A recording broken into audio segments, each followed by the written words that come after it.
Salut YouTube, on se retrouve aujourd'hui pour une nouvelle vidéo qui va être ma pile à lire pour le mois de février. Pour février, je n'ai pas trouvé de challenge qui me convenait particulièrement, donc j'ai choisi de reprendre un challenge qui était proposé les années antérieures par Audrey du Souffle des mots. Et également, je crois l'année dernière aussi par Alex Bookin en Prada qui avait fait un challenge un peu dans la même idée. C'est petit mois, petite lecture. Donc j'ai choisi, alors je crois qu'il y a 9 titres qui sont vraiment des tout petits livres et que j'aimerais lire pendant ce mois-ci. Donc voilà, ça va être un peu la dominante de mon mois de février. Et puis comme je n'avais pas non plus envie de lire que des tout petits livres, j'ai également d'autres livres qui ne vont pas rentrer dans le cadre de ce challenge, mais dont je vais vous parler également, puisqu'il s'agira principalement de lecture commune. Voilà. Donc on va démarrer tout de suite par les 9 tout petits livres que j'ai choisis. Tout petit livre parce que majoritairement on est sur du 200 pages, voire même encore moins. Et je suis assez contente parce qu'il y a de tous les genres. Et ça, c'est plutôt cool. Donc le premier que j'ai choisi d'y mettre, c'est L'examen de Sylvain Neuvel. C'est publié au livre de poche. C'est donc un livre de 120 pages, écrit assez gros. Donc je pense que ça va se lire assez vite. Cet auteur m'intéresse parce que j'ai sa trilogie Le Sommeil, les dossiers Thémis, pardon, voilà, on les voit à l'arrière, voilà. J'ai cette trilogie-là dans ma palle et voilà, je me dis que commencer par un petit livre, ça va me permettre de voir si ça le fait ou pas avec moi au niveau écriture. Ici, on va être dans un roman un peu d'anticipation, on est en Angleterre.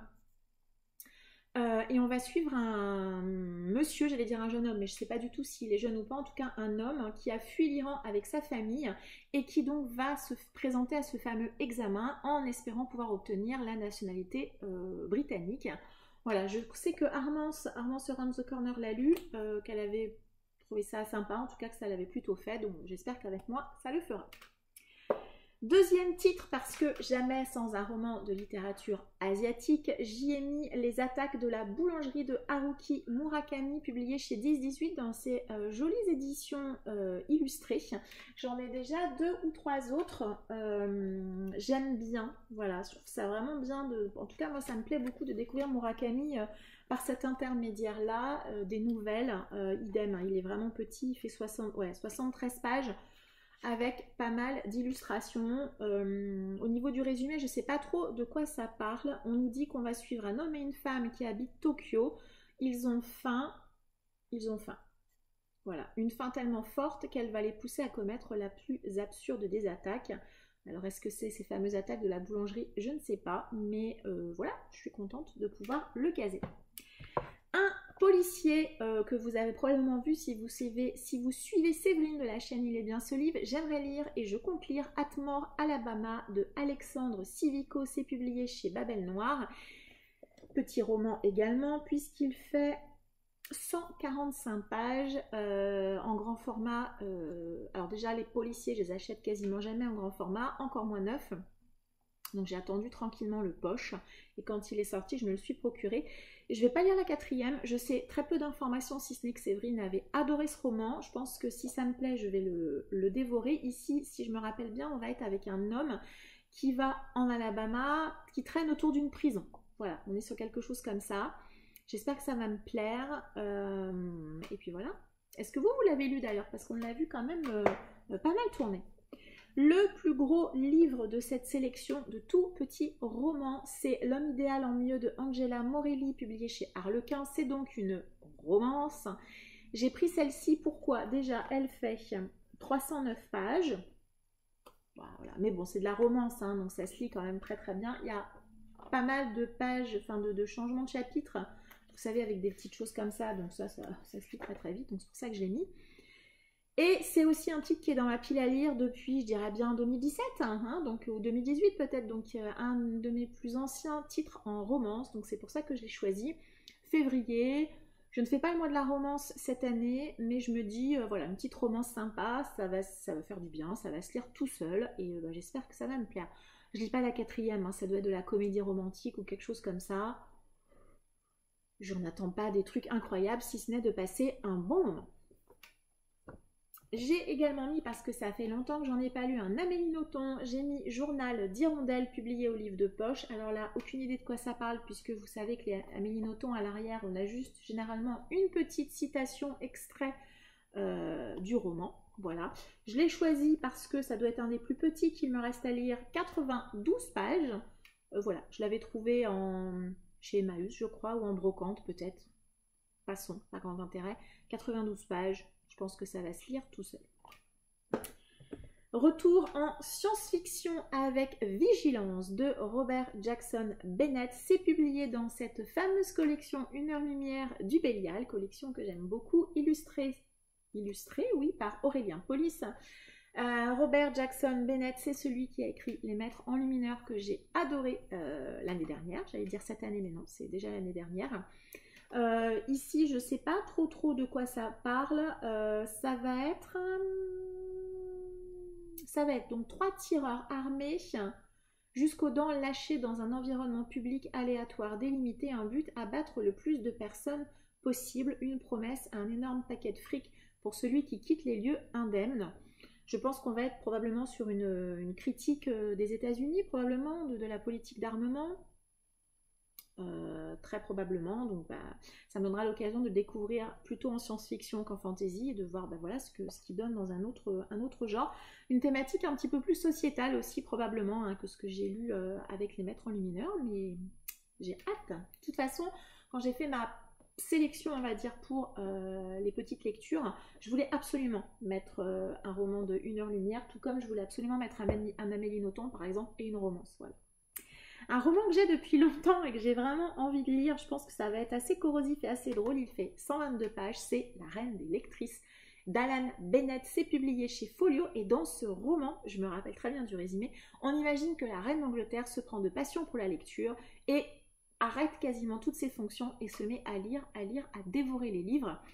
Je trouvais ça assez amusant. Je ne sais pas si Alan Bennett, il est anglais. Si, il est anglais. Donc, j'espère qu'on va avoir également cet humour anglais très corrosif et très drôle. J'espère. J'ai beaucoup d'espoir sur ce titre. Vraiment beaucoup d'espoir. Avant-dernier titre de ces petites lectures, là c'est plutôt Eva Perfect Flow qui m'a donné envie de le lire. J'ai mis Sueur froide de Boileau et Narcejac, publié chez Folio Policier. C'est donc le roman qui a donné lieu au film que je n'ai jamais vu, je crois. En tout cas, si je l'ai vu, il ne m'a pas marqué. 186 pages. Ça va être donc un policier classique, parce que Boileau-Narcejac, pour moi, c'est du classique du policier français. 1958, voilà, c'est ça que je cherchais. Ça me branche bien de lire vraiment un titre assez ancien, d'un duo d'auteurs quand même très connu en France, que je n'ai jamais lu. Donc ça sera une bonne occasion. On nous dit derrière que Boileau et Narcejac ont écrit une œuvre qui a inspiré les cinéastes, de Clouseau à Hitchcock. Voilà, donc je crois que c'est Hitchcock, Sueur froide, si je ne dis pas de bêtises. Mais je préfère quand même lire le roman avant, comme la majorité des lecteurs. Et voilà, de quoi ça parle, aucune idée. Parce que de la même manière que le Amélie Nothomb, à l'arrière, c'est une citation qui est extrait du roman. Donc je ne sais pas du tout de quoi on va parler. Pas souvenir d'avoir vu le film. Un polar français, est-ce qu'on va être sur du thriller ou du policier, je ne sais pas. Mais du coup, j'ai hâte parce que je n'ai aucune idée vraiment de quoi ça parle. Et j'espère que ça va le faire. J'espère. Et pour ma petite sélection de petites lectures, j'ai vraiment, est-ce qu'on pourrait dire triché, presque, mis un tout petit livre, puisque j'y ai mis Petite défaillance de Nina M. C'est publié aux éditions du Chat Noir dans leur collection Graphicat. C'est donc illustré et écrit par Nina M. Je l'ai pris principalement, bien évidemment, pour l'illustratrice, pour le nom de l'autrice. Voilà, Nina M qui est... C'est sublime, vraiment sublime. Et alors Graphicat, pourquoi? Parce que ce sont, on pourrait presque dire, des artbooks.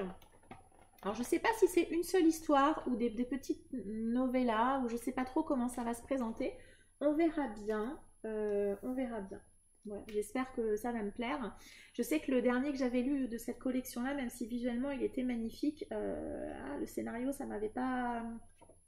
Je crois que j'en ai gardé qu'un seul de cette collection. Ouais, c'est Willow Hall que j'ai gardé. Il est ici, c'est le seul que j'ai gardé, que j'avais bien aimé. Les autres que j'ai vus, je les ai pas plus appréciés que ça. Mais là, voilà, j'espère que ça va le faire. Il est hyper court, hein, celui-ci. Hein. Il fait, je sais pas, 60 pages, 70 pages. Sachant qu'une page sur deux, on a une illustration. Est-ce qu'on peut considérer que c'est de la triche? Peut-être, mais en tout cas, ça fera toujours un de moins dans ma palle.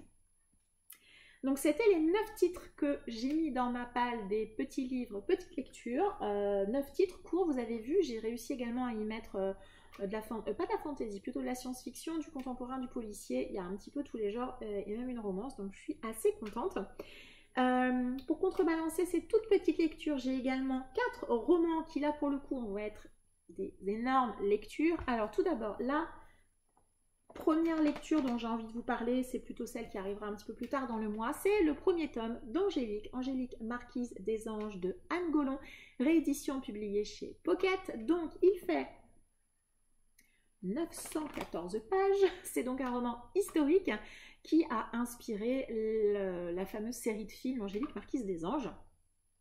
Je suis ravie, mais tellement ravie de relire. J'ai dû lire les 6 ou 7 premiers tomes de cette série il y a quelques années, hein, on ne va pas donner plus de précision, quelques années, ça suffit.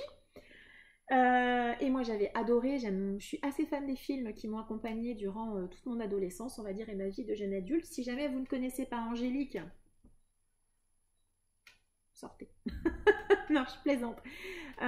Angélique, on est en 1645 dans le Poitou. Angélique est une jeune demoiselle qui va être promise au seigneur Geoffrey de Peyrac et un homme qui a beaucoup de pouvoir à cette époque-là, qui également qui fait, on le soupçonne de faire de l'alchimie, ce genre de choses. Et donc voilà, Angélique, à travers Geoffrey de Peyrac et à travers l'histoire d'amour qui va la lier à cet homme, va se retrouver plongée au cœur de l'histoire de France, avec beaucoup de complots et d'histoires, voilà, qui vont tourner autour de l'histoire en manière générale et voilà, autour de la vie d'Angélique, qui va avoir une vie très mouvementée. Je suis ravie de le relire, j'espère vraiment avoir le temps de le lire, mais c'est un vrai objectif. Vous savez que j'en avais parlé, je crois, dans mes objectifs pour cette année. Le tome 1 est là, donc j'espère pouvoir le caser en février, j'y compte bien. Deuxième lecture qui sera indispensable, faite, c'est le tome 2 du Fléau de Stephen King, publié au livre de poche. Lecture qui sera réalisée dans le cadre du groupe Un King par mois ensemble sur Facebook. N'hésitez pas à venir nous rejoindre. Donc janvier, nous avons lu le tome 1. Février, nous lisons le tome 2. Le fléau, c'est bien évidemment l'histoire d'une épidémie qui se répand sur la Terre et qui tue 99,9% de la population, quelque chose comme ça, très peu de survivants.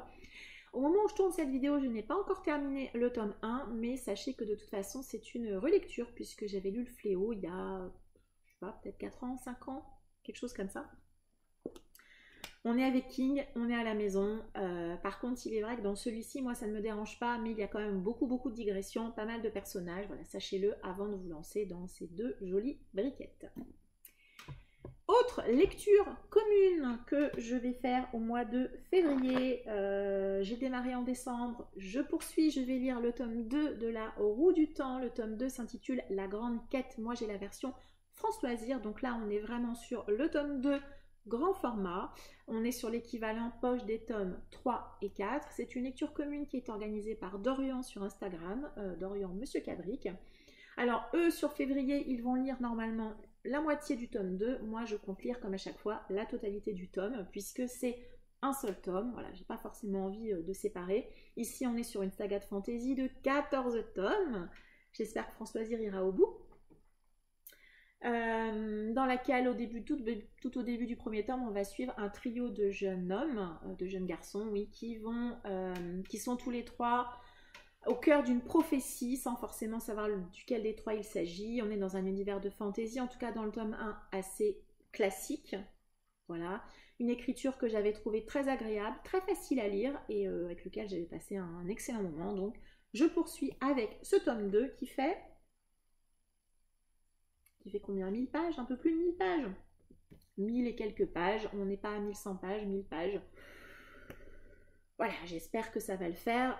Février sont les vacances scolaires. Donc c'est vrai que c'est pour ça que j'en profite pour caser ce genre de briquettes, parce que moi j'ai un petit peu plus de temps pendant les vacances que pendant l'année scolaire classique.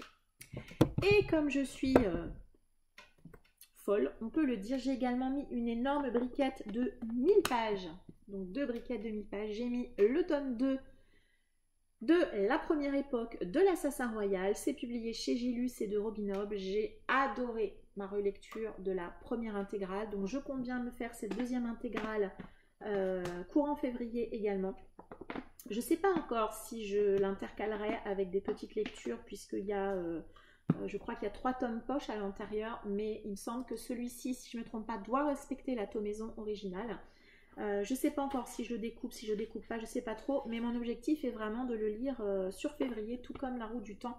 Donc 2 énormes briquettes qui vont me prendre, je pense, pas mal de temps, et qui vont du coup équilibrer avec toutes ces petites lectures. Ça va me permettre de souffler entre, voilà, il y a quand même 4 briquettes et puis 9 plus petits livres, voire même très petits livres. Voilà, j'espère pouvoir me la caser. C'est prévu d'ailleurs dans mon planning de lecture, donc logiquement c'est prévu également sur février. Est-ce que je vais réussir à lire pendant les vacances de février 2 énormes briquettes? Sacré challenge. Je ne sais pas si je vais y arriver, c'est un énorme challenge, mais c'est 2 séries de fantasy que j'aime beaucoup. Alors j'avoue que mon petit cœur penche fortement pour Robin Hobb pour le moment, davantage que La Roue du Temps, mais voilà, quand ce sont des séries que vous avez lues en étant plus jeune, c'est vrai que voilà, c'est un petit peu plus d'attachement pour le moment à l'Assassin Royal qu'à La Roue du Temps, mais c'est tout à fait normal. Voilà. Je vous ai donc présenté la totalité de ma pile à lire pour le mois de février, pile à lire que j'espère réussir à tenir entre les petits livres et puis les grosses pavasses. J'espère que je vais réussir quand même à tenir le coup et puis voilà, à tenir le choc, clairement. Voilà, n'hésitez pas à me dire en commentaire s'il y a certains livres que vous avez lus. Est-ce que vous, de votre côté, vous participez à un ou plusieurs challenges, pourquoi pas, dans le courant du mois de février? Est-ce que vous allez nous rejoindre pour lire Le Fléau? N'hésitez pas, en tout cas, à nous rejoindre sur le groupe Facebook. N'hésitez pas également à me suivre sur Instagram où je partage au fur et à mesure du temps toutes mes chroniques, même si j'ai beaucoup de retard dans les publications, j'en suis désolée. Mais j'essaie de rattraper mon retard le plus possible, même si c'est pas simple. En tout cas, sur Instagram en story, je partage régulièrement mes lectures à chaque fois que je démarre une nouvelle lecture. N'hésitez pas à me suivre également sur Livre Addict. N'hésitez pas à vous abonner à cette chaîne si le contenu vous correspond et si ce n'est pas encore le cas. Je vous en remercie beaucoup. Merci également à ceux qui pensent à partager ma chaîne sur Instagram et sur leur réseau. Vraiment, je vous en sais gré et je vous remercie vraiment énormément. Après tous ces remerciements, merci également d'avoir regardé cette vidéo jusqu'au bout. Je vous souhaite une très agréable journée et je vous dis à très bientôt. Ciao!